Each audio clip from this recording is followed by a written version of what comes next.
Welcome, Patriots. Welcome back to our channel. Today, I've got a special guest filling in for Saul. I've got a gentleman who seems to be stuck in the middle. That is the name of his channel, and he is none other than my good friend, Osiris. Osiris, how you doing today, buddy? Carlos, what is good? Shout out to Saul, even though he couldn't make it. Shout out to both of y'all. Glad to have you. Glad to be here, man. So excited. Awesome. Yeah, I'm glad that you were kind enough to join, right? You were also kind enough to invite me onto your show about 2 weeks ago. We talked about some good stuff, the Biden economy, the false narratives that are going on, right? My background in finance, I was able to chime in a little bit and then also give some details as to why they're faking us out and so on and so forth. So we'll see if we can plug that episode into the description once we post this video. For sure.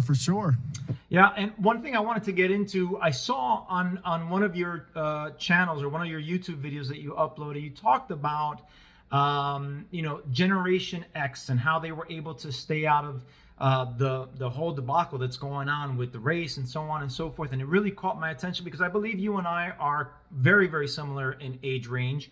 And everything that you expressed in that video, I felt and I concurred as well. I've expressed it to my wife several times that I feel like I'm living in a twilight zone. It's very, very different from when I grew up.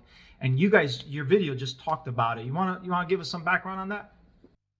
Yeah, man. I'm 44, and it's like I see the differences between how my child is being. I got 2 young sons, and the differences between how they're being raised in school and how life is. My son is 6. He came home one day. He was like, I know what Black Lives Matter is. And I was like, oh, well, do you? So I didn't, I'm not breaking anything down for him, but it's just interesting how it's different. Back in the 90s, growing up, everything wasn't perfect, but I think race relations were in a much better place. Like, for example, just a quick example, right now, it's almost like to be pro-Black to me comes across as anti-white. And I never subscribed to the pro-Black stuff, but I was never against it until now. Back then it was more, we can overcome things. Now it's, we must take down our oppressors. And I think that's where the heart of all these problems are coming, and the difference between at least what I remember of the 90s and now. That's a really good point. I have to concur with you 100%. I feel the same way. I know that growing up back in the 80s and 90s, again, you're right, things were not perfect, but we didn't see the stuff that were going on. If racist things happened, it happened in pockets and individuals, not in groups, not in huge masses. I mean, again, some of the things that these people say online, I feel like it's completely alien to when I grew up. But let's talk about that a little bit more. Let's expand on it, because obviously there's a movement of what's called woke culture, right? And to me, woke culture really, when we look at it, 3 words basically come up to my mind, and that is diversity, representation, and equity. And maybe our audience doesn't really understand what those words mean or what that term mean. Since you're a sane person in the middle, what does that woke culture mean to you? Yeah, hopefully this isn't like a shocking thing here, but it means the opposite of what they say. When you say these terms are not bad on its face. Diversity, inclusion, equity, representation. These are not bad words. They all have legitimate meaning. What we're in the battle for right now is, what do these words mean? So, for example, you have Black Lives Matter, for example. So the title is Black Lives Matter. What is it about? It's really the number 1 goal for Black Lives Matter. It's on their website still right now, was to stop Donald Trump from running for office. I don't want to get into if you like Trump or not, but that has nothing to do with Black lives. So the same thing is happening with diversity. Diversity means that you agree with the status quo, and what that means is the standard. This is coming from the standard globalization, standard Democrats and Republicans. Whatever they believe is good for you. So, for example, if they think you need to take a medical procedure, you say yes. Diversity means, in their eyes, it actually means we gather everyone who says yes, you are in our club. If you say no, you are out of our club. That's all it is. It's hard to sell it like that. So you have to wrap it in a good package of this is for equality, or they don't even say equality anymore. It's for equity. But really what it is to ostracize.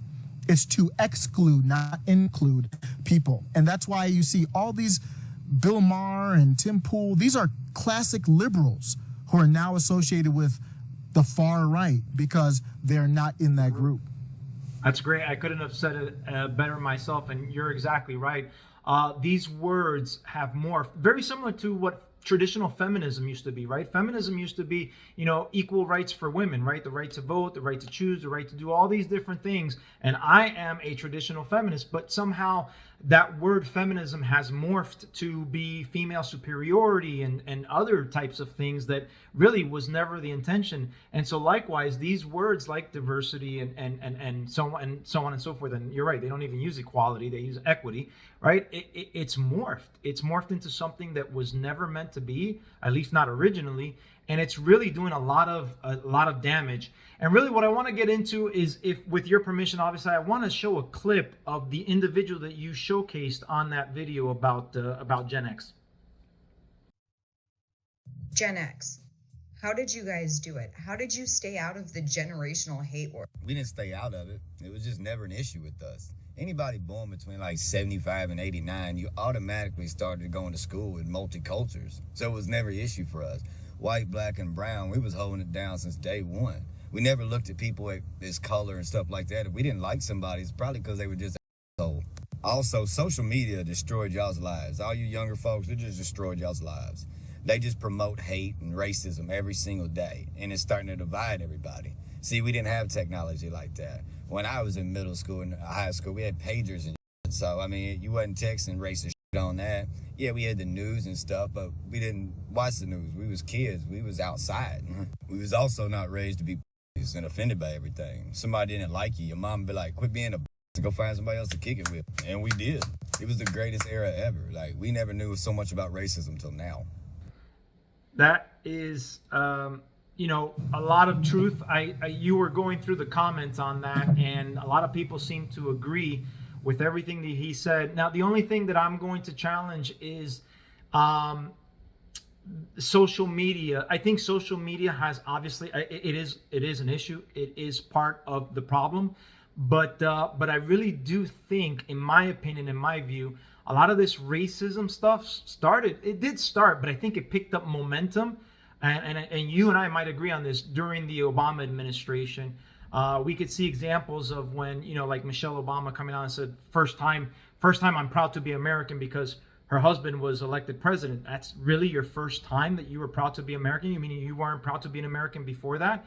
And so those types of things, I feel like, watered whatever was starting to percolate on social media. What do you think? Yeah, I think Obama was the moment where we thought that it was going to be like a solidifying moment. When Obama won in 2008, it was actually a great moment. It felt good. People were celebrating. It almost felt like there was a healing process. But I think those in charge knew that that wouldn't help their agenda. If we actually came together and said, hey, we're a little bit past the race stuff now. It's never going to be perfect, but I think we're past it. Then we would start looking at things differently. The reason why race is brought into it is, now you don't like this person because I labeled them as racist, whoever it is. And you don't even know them. You don't even know what they're about. It's just because they got labeled. Ask a random person who's never heard anything about Marjorie Taylor Greene. They don't know anything about her other than, I think she's a racist, potentially. I've had conversations with people like that. So that's how powerful it is. You can make somebody an enemy just by manipulating it. If Obama had helped us come together like he promised to and sold us on, they wouldn't have that same control over us now. How would they control us now? That's true. That's a good point. And you're right. I've experienced that myself. I didn't agree with a lot of Obama's policies. There were some in the first term that I agreed with his illegal immigration policy, which he spoke very adamantly about when he was running in his first term. And then he just switched gears somewhere along the line. And I remember getting called. That was the first time in my entire life ever being called a racist. And somebody said, "You don't like Obama because he's black." I said, "No, I don't like Obama because I don't like his policies." And if you're implying that I'm racist, then how does my racism work when I'm voting for Dr. Ben Carson, who last time I checked is also black? I mean, explain that to me. And obviously the guy deleted me. And that's the easiest trick in the book for the left. That's their go-to play. Just call everybody a racist, and whatever sticks, sticks. And it's getting out of control, because what I'm seeing now is this label of hate speech. So I saw, even when it comes to criticizing something as innocuous as like a movie, they came out with this Star Wars movie, and people who had criticism, they didn't like it. Not the movie, the series, the TV series. And the lead actress, I believe one of them was black, and they said, "You're racist." Their own fans. And you might think, well, it's just Star Wars, who cares? No, they're going to this hate speech stuff. And then when you call something hate speech, you can label it. And the governor of New York said you don't have the right to speak hate. So you might think, oh, they're talking about like some radical stuff. No. If you criticize somebody, Kamala Harris or whoever it is, and they can label it as hate speech, I mean, we're not that far away from you having to worry about your freedom. You're absolutely right. That's exactly the stuff. And you and I talked about it on your show. That's the stuff that my mom literally escaped from. And here it is creeping in to, the beacon of freedom, the United States. And it's really sad. Yep. Now, moving on. I think. Go ahead. I'm sorry. Well, no, I think we can save it. It's going to be very difficult, though. And if we focus on the racial things, then there's no possible way to save this. So we do have to drop that. It's difficult, but I think we can. Yep, I think we all got to come together. That's for sure. What's interesting about the video is something that the gentleman mentioned. It was this infusion, right? He said, "Hey, we all went to the same school, black, white, brown, whatever." I grew up in a predominantly, it was 100% or almost 100% minority, right? It was split between Hispanics and black, pretty much. And I went to that school. So all of this stuff that's going on nowadays, and those words that we just talked about, the representation, the verse, dude, they were already there for me. And I mean, everybody, because listen, if this was so prominent, we would have heard it in the 80s. We would have heard it throughout the 90s. We didn't hear it. We didn't start hearing it until maybe the 2000s, and then it exploded in the 2010s. Yeah, and then when Trump won, not a coincidence. Go look up you can look up the word usage in like New York Times, all these media outlets. Look up the word racist when it skyrocketed. Right around 2015, 2016, you'll see it skyrocket. And it was right after Trump, and Trump wasn't supposed to win. And again, I'm not even saying whether you should like Trump or not. Forget about that right now. He was not supposed to win over Hillary at all. They thought he was a clown. They thought he was a fool. And they were like, how are we going to suppress this? Critical race theory came up, and what you were talking about was the integration of different cultures and the melting pot that is the U.S. Critical race theory actually rebukes Martin Luther King Jr. It rebukes the Civil Rights era. It rebukes the Civil Rights Act of 1964 as bad. So you'll see in Denver, they had this, it wasn't called minorities only, but it was like I forgot the term that they use for the non-white only playground night. I mean, they're basically going back to segregation because they want to have control over the populace. That's the only way you can really do it. Yeah, and they want to keep us divided, because if they stood alone with that agenda, let's say, they wouldn't get too far. And again, I share this because, again, this is the stuff that my mom, told me. That's how they were able to get momentum in Cuba, was to divide the people. The easiest way was to divide them by class over there, because the same things that are going on over here are not the same over there, right? Most Latin American countries, if you are born in that country, you are that country, regardless of your skin color, right? If you're a Venezuelan, there is no, oh well, you're African Venezuelan and you're Indian Venezuelan and you're European Venezuelan. No, they're Venezuelan, right? And it's like that throughout every single Hispanic country. So how do you cause division? Well, you do it through economics. And that was the way that Cuba was able, or the Castro regime was able to make their push and make their momentum, which I have no doubt that the Marxist movement here in this country is doing the exact same thing in multiple areas, because here, like you said, we have a melting pot. So we've got color, we've got finances, we've got religion, we've got gender, we've got a whole bunch of things that causes division, and they're using that to their benefit.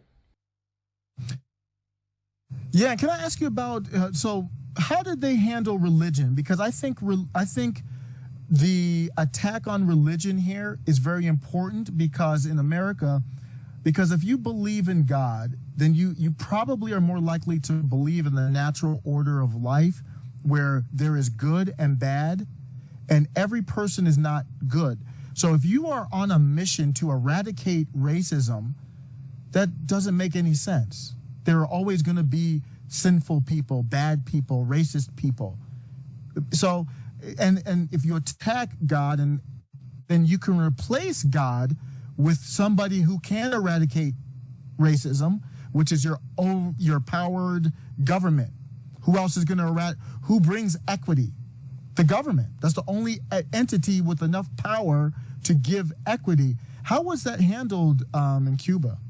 Well, in Cuba, Fidel Castro, like most politicians, because you got to keep in mind that the vast majority of people within all the Latin American countries, including the Hispanic Caribbean ones, they're predominantly Catholic by a huge margin. We don't have the diversity of religions like there is here, right? And so Castro portrayed himself to be a Catholic. I'm sure he grew up as a Catholic. But he portrayed himself to be a practicing Catholic. But once he got into power, that was one of the things that he did away with, was religion. He didn't want religion. He needed government. So he turned his back. And it was similar to Hitler. Hitler started out as a Catholic. He was, very much involved in the church in Germany until he eventually, didn't like what the Bible said and turned his back on it and did all the horrors that he did. It's the same playbook over and over again. That's why when you see Nancy Pelosi putting ash on her forehead for Ash Wednesday, it's really hypocritical, because these people don't believe in God. They don't stand in God. I guarantee you allow them to have the power that Fidel Castro, Hitler had, and they'll do pretty much the same types of things. Yep. I think they see what China's doing. And China, their government has full control. They've got people, I forget the exact title, but they literally have CCP government officials required in every business of a certain size. And what are they doing here now? Every company has to have diversity, inclusion, equity. You have to have those people in your board. They were celebrating the Federal Reserve having black people, gay people, that's great. But the entity itself is evil. So I don't care if there's bombs being dropped, if there's rainbows on the bombs. So they're doing the same type of control. It reminds me of Cuba, it reminds me of China, and I think they feel like this is what they need to compete, or either they're corrupt and corrupted by China. I don't know. Yeah, I think it's a little bit of both, right? I think it's equally both of those things, and we are going to get into a segment of that in a future episode and talk about the dangers of China. But coming back to this, diversity thing and the Generation X, you know what? When I look at TV shows back then, they were very different than today, right? Today it seems like it's really like hyper focused on diversity, hyper focused on a person's skin color, hyper focused on the sexual orientation of a person, and so on and so forth, right? And it almost, like, these people, if you look at comments online and if you look at the way Hollywood reacts and talks and all, they make it seem like the 80s and the 90s never existed, and it was the 1880s or the 1890s, right? Because when I look at, for instance, movies and TV shows, dude, I grew up watching Full House, and I grew up watching Family Matters right after that. Now, what upsets me is how people are talking about, well, I can't relate unless somebody has the same skin color, the background that I do. That's ridiculous. When I look at the Family Matters, I was able to relate because you know what? It was a traditional family, and they were doing good things, and they were lessons and so on, and it was really entertaining. I was able to relate to that, even though I'm from a Hispanic background. So to me, that's just plain old garbage. And to see this movement, honestly, it's frustrating because what it's doing is it's making things like, again, hyper focused on racial things that weren't there back then. Yeah, I saw this stat. We were talking about student loans, and I think this is related. That 100 million of the student loans out there are straight from these ethnic and gender and social study degrees. And to me, this is where you're getting your writers from. So you've got people indoctrinated in school. Like you said, it started around the 2010s or so, and they're becoming the writers now. So they're the ones writing the stories. They have been indoctrinated through critical race theory. I just found out about it within the last 2 years. It's been going on since at least 2010-ish in the form that we're seeing it now, but it's growing and growing and growing. So they're writing stuff. When I grew up, I watched Cheers is one of my favorite shows of all time. Sitcoms. It is an amazing sitcom. I don't know how many people were white, black in it. I don't care. Seinfeld, one of my favorite sitcoms of all time, greatest. A show about nothing. How many black people or whatever? I don't know. I don't care. One of my favorite shows of all time, Martin. Did you ever watch Martin? Yeah. One of the funniest. I think it's the most underrated sitcom ever. I still don't think people give it the credit. It is laugh out loud funny. How many white people I don't care. We didn't really care. Now, I think we needed to have that balance with the movies and the TV shows, but now the writers are all in with the group that is controlling stuff, and people might say, well, how do you know? Is this a conspiracy theory? Well, it might be, but here's my question. If you have all of this, critical race theory, the definition of it is very simple. It's just the view that everything in the world is racist. That's it. It's a very simple difference. Some people struggle to define it. That's it. And how it's relevant today. So if everything in the world is racist, why does that arrow never get pointed at Joe Biden? Why does that arrow never get pointed at Nancy Pelosi? Why does that arrow never get pointed at Chuck Schumer? You can tell who's behind it or controlling it, which is really the people behind them, by who it doesn't go after. Heck, even when these people dress up in blackface, they never get criticized for it. How many prominent leftists, both politicians and actors, dressed up like that and no backlash? At the time, it was seen as comedy, but now with this day and age, with the sensitivity that's going on, they still don't get backlash. Howard Stern, Jimmy Kimmel, Justin Trudeau, just to name three. What's his name? The former governor Northam of Virginia. That's four off the top of the head. Now, for the lady from The View. Really? Joy? Was it Joy? Yeah. Oh, yeah. Wow. She gets offended. She gets so worked up when somebody, I forgot who was on her show as a conservative. They mentioned that. It might have been Don Jr. He brought that up, and she got ticked off, and she was like, "No, the black community support." You've worn blackface. Whoopi, no, you I'm sorry, I'm sorry, and don't. You said that Roman Polanski, it wasn't rape. The question came up. I did not go in blackface, please. No, she was not in blackface. Thank you.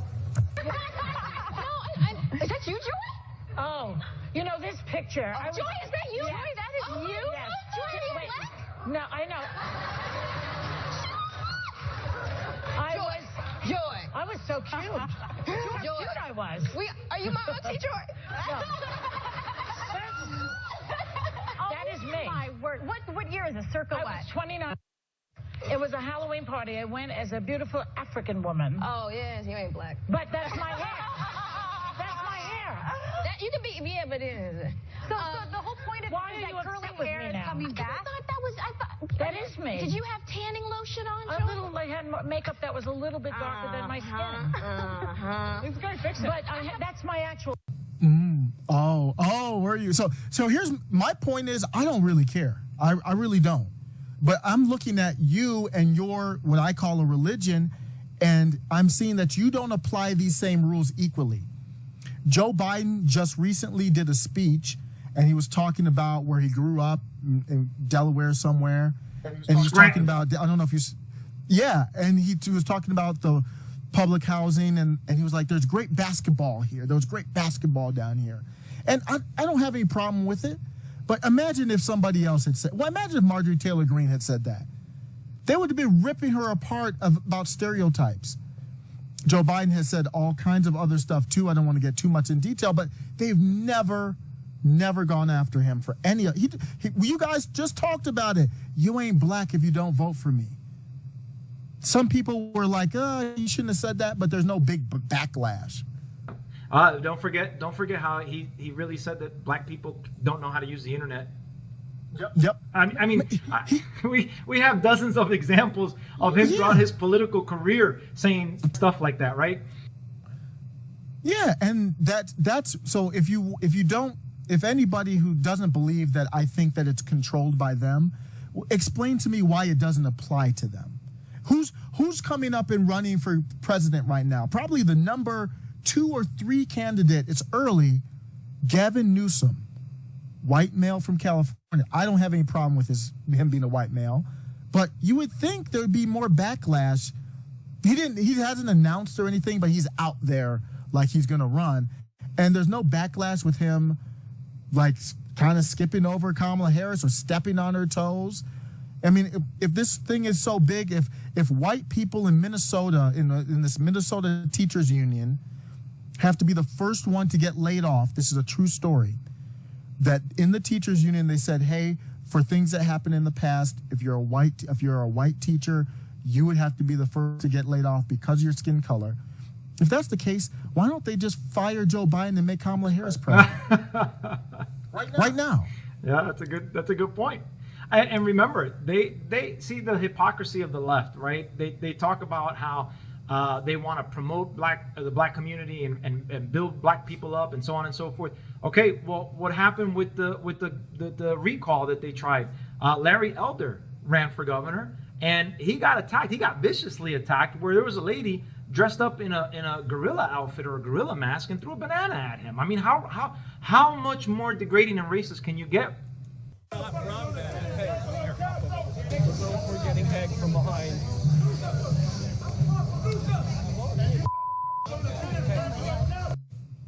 They're openly racist. The article that said Larry Elder is the black face of white supremacy. That's what, and they're covered because the writer of that article is a black woman. I don't care what you are. That's racist. By my definition, see how the definition's different? Number one, they don't consider Larry Elder a black man. And I'm being dead serious. They say race is more like social. You may look black, but they don't consider you black. So you talked about supporting Ben Carson, right?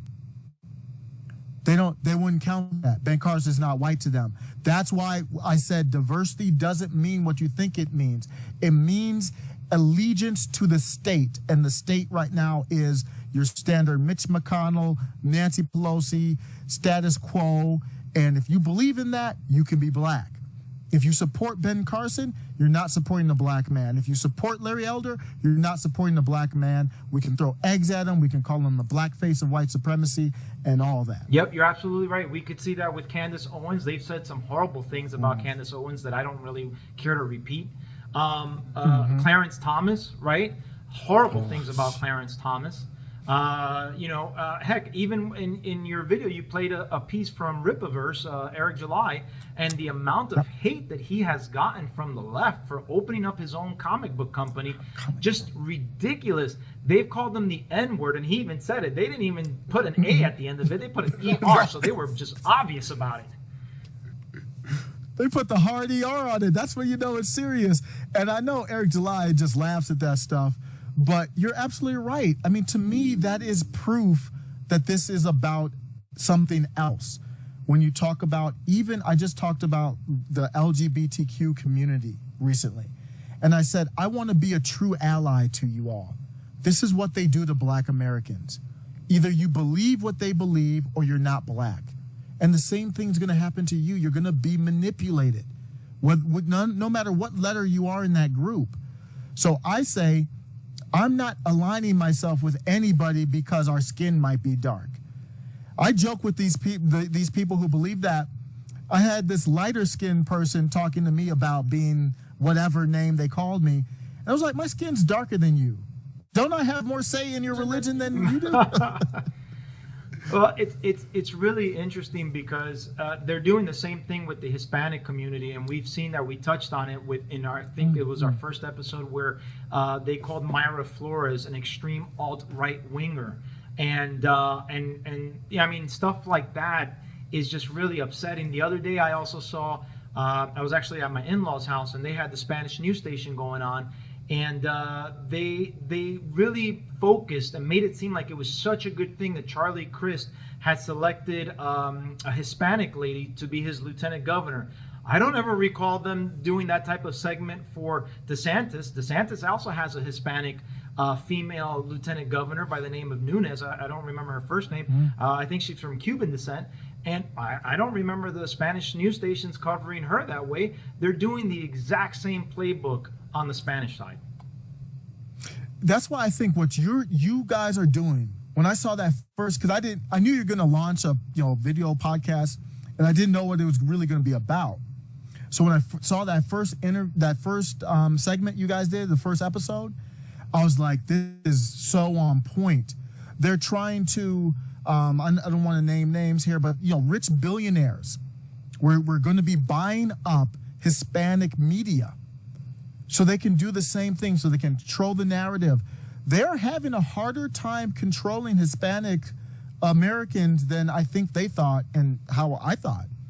I think we touched on this before, but I no longer assume that even people who are crossing over the border are going to automatically vote Democrat. I really don't assume it anymore. You look at Florida, Cubans, Venezuelans, they're not voting Democrat. Cubans have been Republicans for a very long time because they hear the similarities. Venezuelans are starting to turn that corner. Some Nicaraguans are there because I think Nicaragua, not Nicaragua, is it Nicaragua? Bolivia. I'm sorry, Bolivia. Bolivia is starting to make that turn because of the things that are happening. There's a lot of movement within the South American countries specifically regarding communism and stuff like that. I think Colombia just elected they call it a guerrero, right? Somebody who's been in the militia, and very similar to the types of things that they've seen from like Hugo Chavez and stuff like that, right? And so they're literally electing these people, and there's some concerns over there. But to your point, there's still a breakdown like within the Hispanic community. It's not all black and white. Like for example, Puerto Ricans are predominantly Democrats. Why? Because they've been sheltered under the arm of the United States. They haven't had to endure the same types of things that other countries have had to endure, like the communism that is currently infecting Cuba, right? They don't know anything of that. So on a large majority, Puerto Ricans tend to vote Democrat. That's why we want to come in and do what we're doing. We want to be able to change that narrative. We want to be able to show the other side of the spectrum and give folks the other side of the information. They're very, very strategic, and they're very, very smart on how they report these things, and they do it from one-sided angle. That's why what you guys are doing is so on point, and I want to help you guys get exposure, help blow it up. And I come from the standpoint of you can have whatever opinion you want. I just want to be able to have a discussion. I just want equal footing for your word to get out than my word. So if I'm on YouTube, I don't want you to get promoted just because you agree with Biden and I don't. That's not American. That can't happen. That's anti-free speech. So I'm not against you if you're a wokeist, if you're into critical race theory, all that. I'm not against you. I'm not your enemy.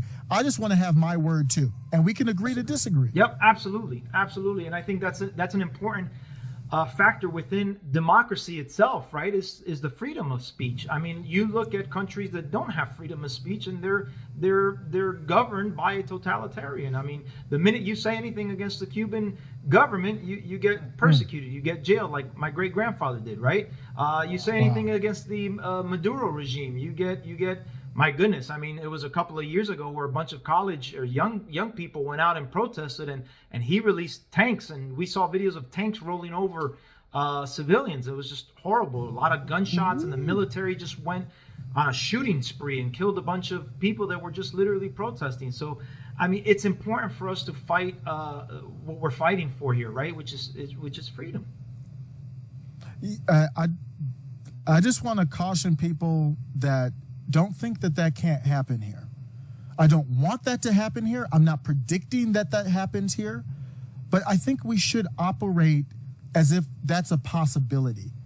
So let's proceed find a peaceful way forward, understanding that what's happening in these other countries, America is not some country that's immune to this type of stuff happening. We've almost been around for 250 years. That's about the lifespan you would expect. So if we want to go on beyond 250 years, we're going to have to kind of, like you said, fight for the founding type of ideals. Yeah, absolutely.